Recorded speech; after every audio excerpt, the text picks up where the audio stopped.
WVU said there have been several cases of sextortion on campus, but despite these cases, are lawmakers going to put a stop to it?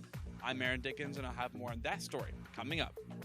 I'm Laura Bonatesta, and straight ahead, I'll bring you to the Candlelight Vigil, where students and Morgantown residents are remembering the victims of two massive earthquakes that hit Turkey and Syria last month.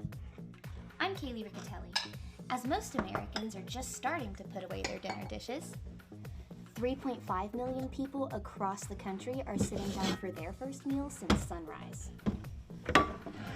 Coming up, I'll tell you how you can be mindful of those fasting this Ramadan. Our Emmy Award-winning WVU News starts now.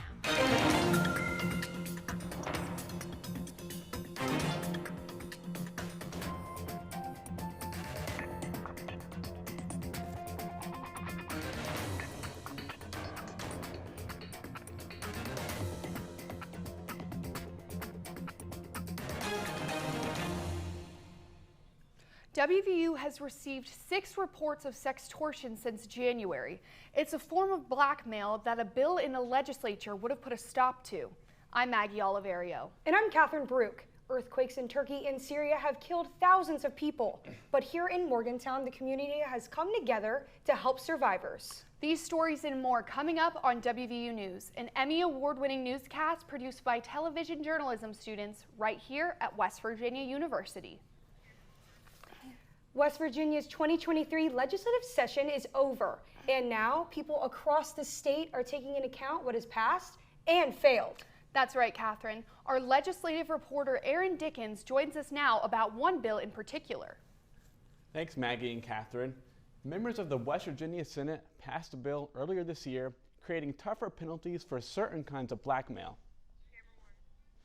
Senate Bill 140 would update the state's current extortion law, adding penalties for intimidating someone to perform sexual acts or threatening to publish intimate images of them.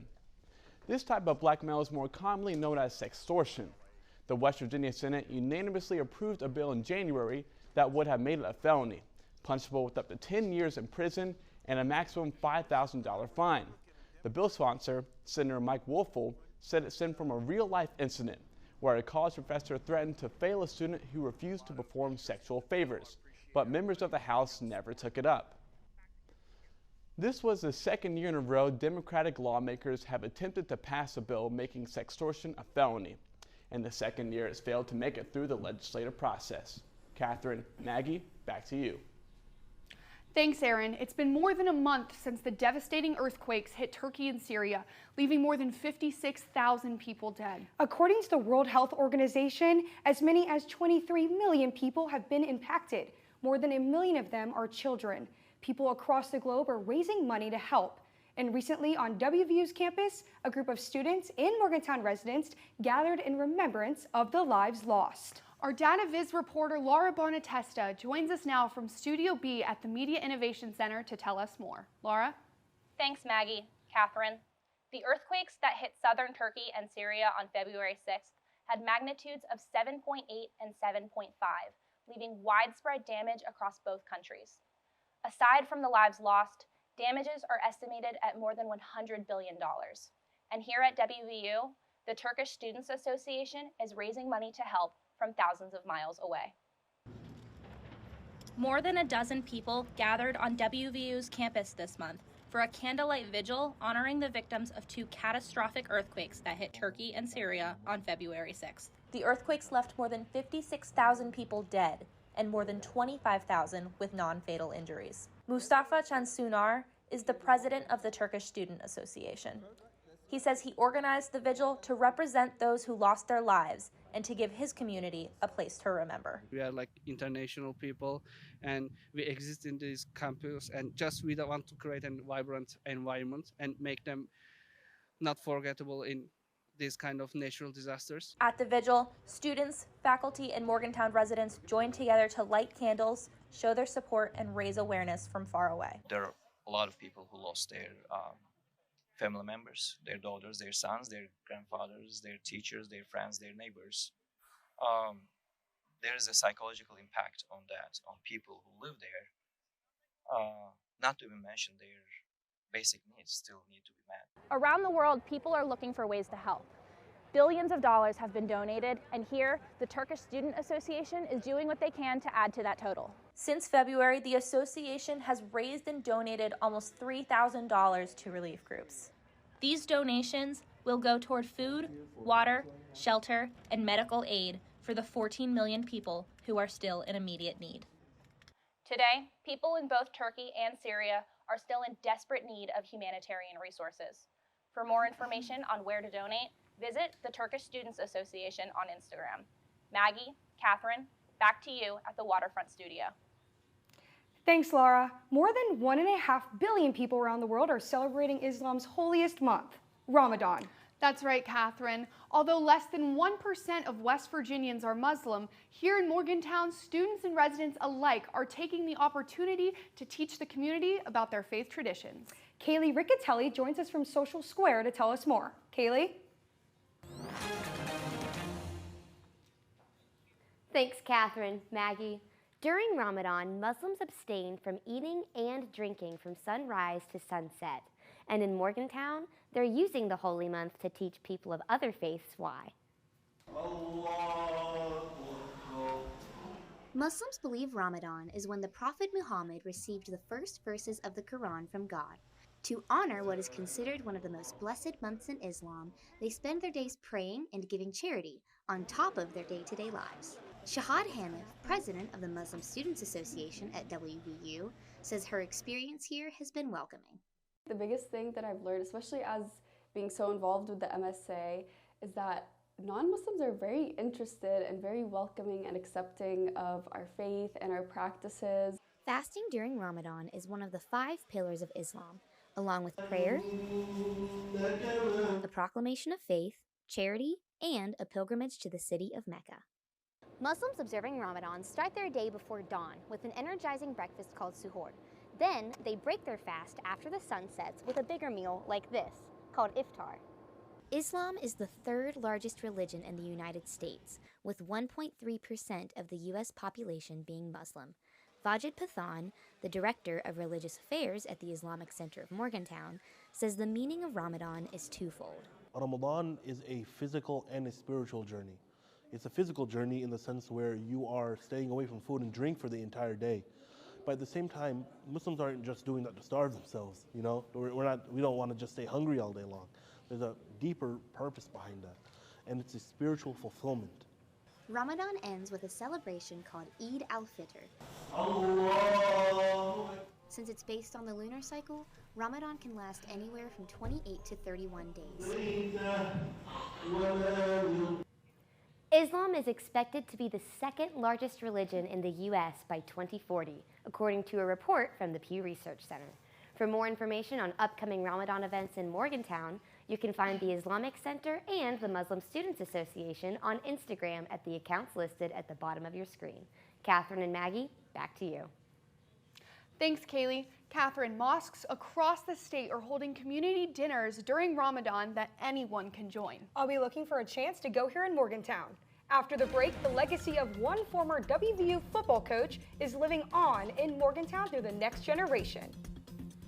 I'm Sean Loudermilk, and coming up on WVU Sports, a familiar name makes his transition from black and yellow to the gold and the blue to follow in his father's footsteps. Coming up on WVU News, I'm Jaron McGann, and I'll tell you how Adventure WV and the Career Center are coming together to help students connect during the spring semester.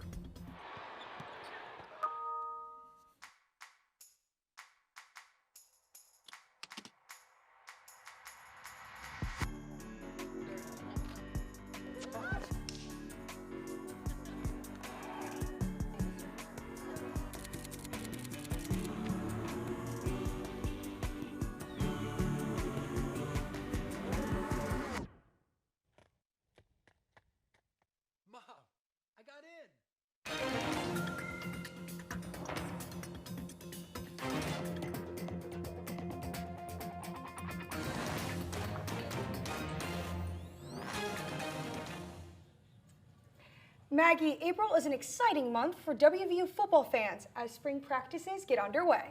That's right, Catherine, and the Mountaineers have made an important change in their coaching staff this offseason.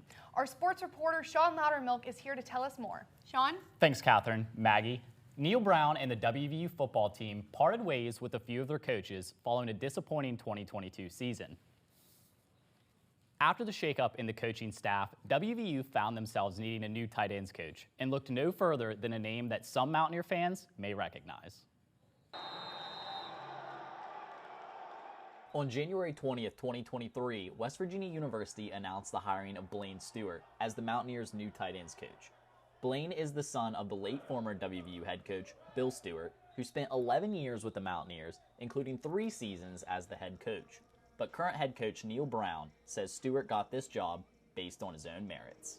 When we started going in the direction of how we were going to organize, like multiple staff members brought me Blaine's name and said, hey, listen, this guy can coach. He's been with the Steelers for 5 years. Stewart spent the last 2 years working as the assistant wide receivers coach for the Pittsburgh Steelers and was a coaching assistant for Mike Tomlin from 2018 to 2020. During his time with the Steelers, Blaine coached 3 Pro Bowl wide receivers and helped Pittsburgh capture an AFC North championship in 2020. Stewart is no stranger to Morgantown, playing football at Morgantown High School before playing collegiately at James Madison and the University of Charleston. Stewart says that he is ready to help produce a product that not only the university, but the state will be proud of. When I pull in this parking lot, it brings back a lot of memories. So every day I'm appreciative, but right now we're just focused on spring ball, trying to get better as a team, offense, position group, all that. Stewart will make the same man trip his father made this coming fall, but as for building his own legacy at WVU, he plans to leave no doubt. Leave no doubt tonight! Leave no doubt tonight! No doubt! Fans will have their first chance to catch Blaine Stewart's transition from black and yellow to the gold and the blue at WVU's spring game on April 22nd. Catherine, Maggie, back to you. Thanks, Sean. An estimated 10 million Americans experience seasonal affective disorder, which is a type of depression that's linked to the amount of sunlight we're exposed to in fall and winter months. Doctors say spending more time outdoors can make a difference. 2 organizations here at WVU are partnering on a program that gets students outside to help. Reporter Jared McGann explains. 44% of college students report experiencing symptoms of depression over the past year, but Adventure WV and the Caruth Center are working to change that at WVU. The 2 programs are offering opportunities for students to get outside, which tour guide Kirk Mitchell says can improve those feelings. I think it can help a lot. I mean, it's really easy to get outside away from the city of Morgantown and just kind of forget about your classes or work or anything like that. The Well-Being Series recently took students to WVU's very own Zipline Canopy Tour, where participants are hoisted 60 feet in the air. Here at West Virginia University's Outdoor Education Center, there are 4 different zip lines ranging from 200 to 1,000 feet long. Kelly Bailey, a psychologist at WVU, helped start the series. That is one of many ways the university is looking to help students. Not only do we want students to benefit from having an outdoor experience with like-minded peers where they might be able to build community, but the midstream programming is also offering, hey, this is how you can talk to other students in distress. Research shows outdoor activities like ziplining can help decrease feelings of anxiety and depression. Jared McGann, WVU News, Morgantown. WVU has resources for more than just feelings of stress and anxiety. That's right, Catherine. At the address listed at the bottom of your screen, students can access resources on body image, substance use, healthy relationships, and more. Well, that's going to do it for this week's edition of WVU News. I'm Catherine Baruch. And I'm Maggie Oliverio. You can visit us online on our website or watch our shows on YouTube. And please follow us and our reporters on Twitter. Thanks for watching WVU News. We'll see you next time.